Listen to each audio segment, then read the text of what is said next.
Hello everybody, welcome to the Volunteer Guide. Today I'm your presenter Fatima, and this is basically everything you need to know about being a general volunteer with us, and that is pretty much it. Also for clarification, the organization name is pronounced Flamivore, and it is sort of a made-up word. So throughout this video I'm also gonna be, addressing some questions that come into mind. So if you have any further questions that I didn't address in this video, feel free to comment. Also, this is our first ever YouTube video. Flamivore was founded in September 2024, which means that next month, September 2025, it's gonna be our 1-year anniversary. We are basically an organization that wants to make education accessible. Our biggest aim currently is to make the free resource library for middle to high schoolers all across the world. We have currently reached over a total of 100,000 insights plus 20,000 people through our social media. Okay, so for the volunteer program. First of all, I'd like to clarify that this is a remote and unpaid position, which means that there's no location-based limit. You can literally do it from wherever you want, and it's unpaid, which means that you do not get paid for it. You just need to have the willingness to show a change in your community.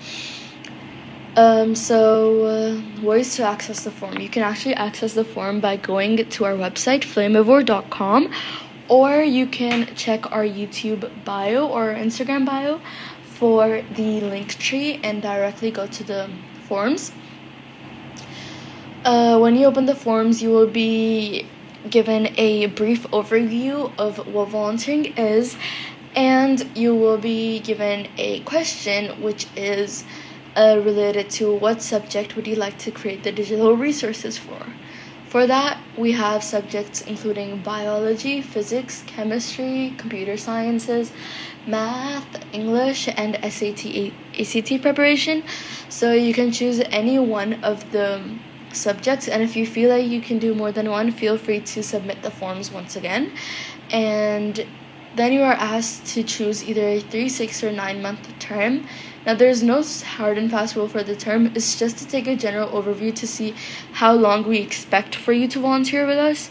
However, you can go over or under the time period.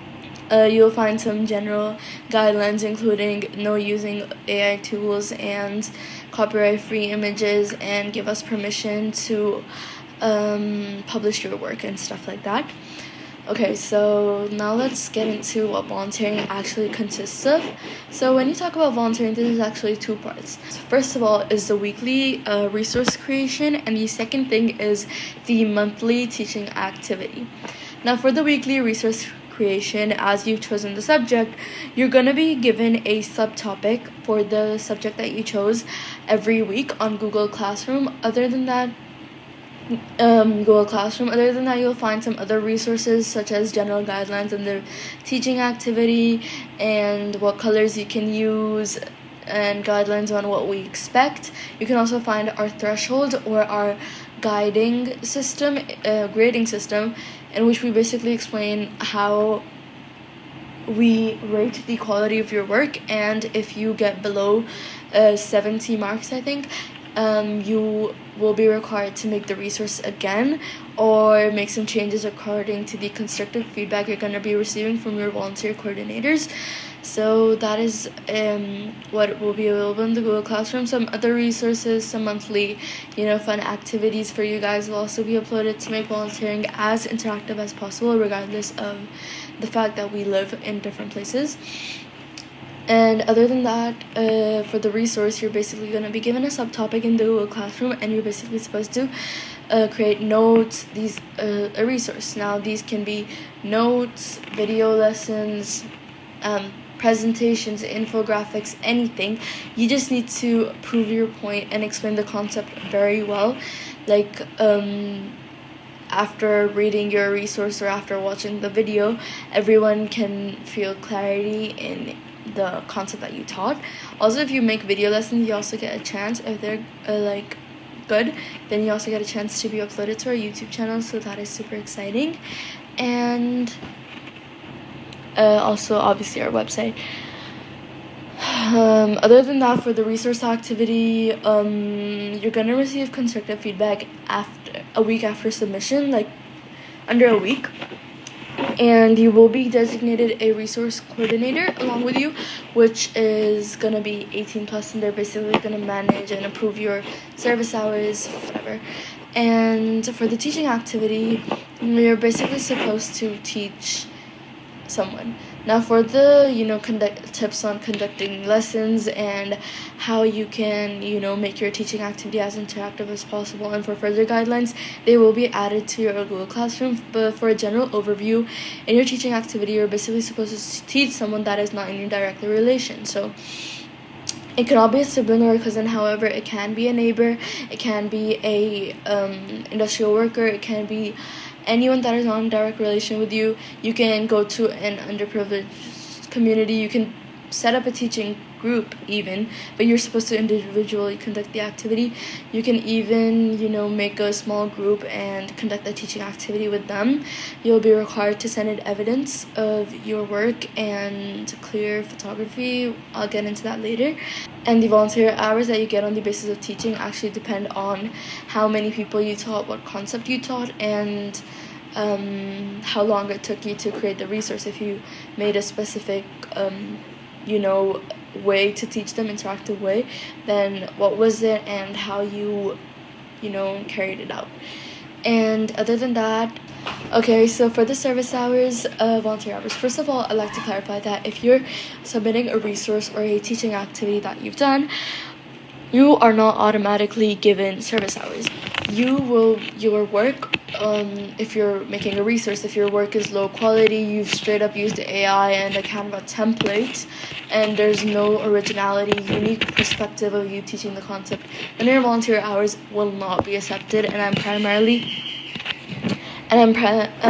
telling this beforehand so it doesn't create issues for you in the future. And if you're loyal to your job, you will be awarded with volunteer hours, obviously. Now for the resource submission, they depend on resource to resource. This is just a general overview, like for notes you get 3 hours, this is that.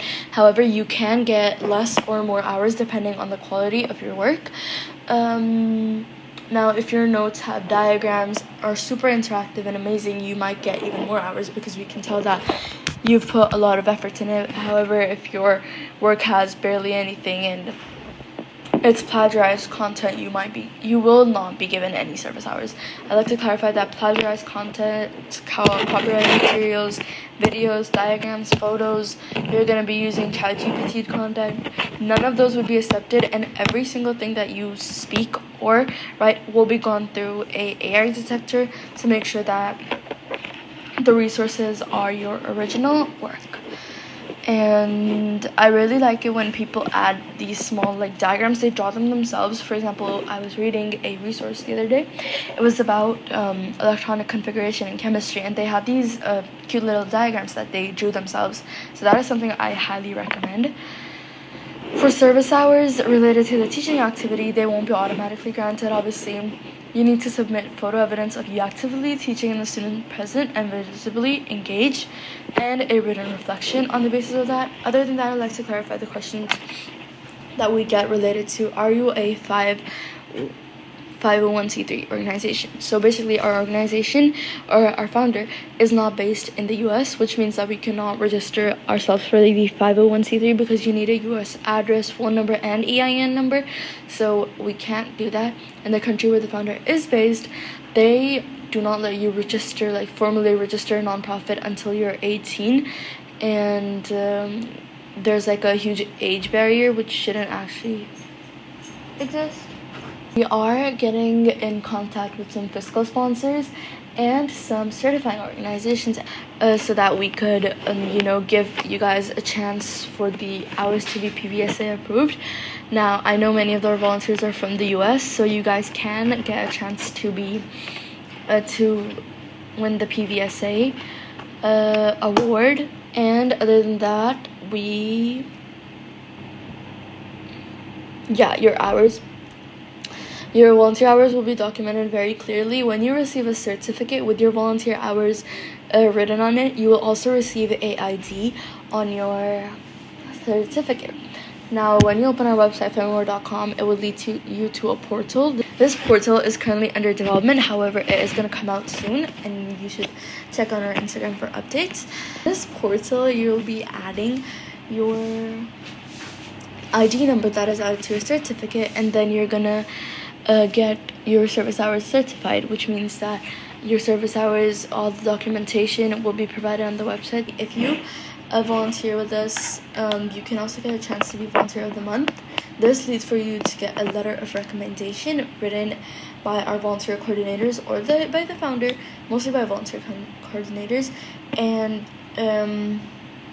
you get a badge for the volunteer of the month. So we really appreciate if you guys apply for that, and you can also receive a post dedicated to you on our Instagram page. So yeah, if you want a letter of recommendation, then show best efforts. I think that is pretty much it. If you guys have any other questions, please leave them in the comments down below. Thank you.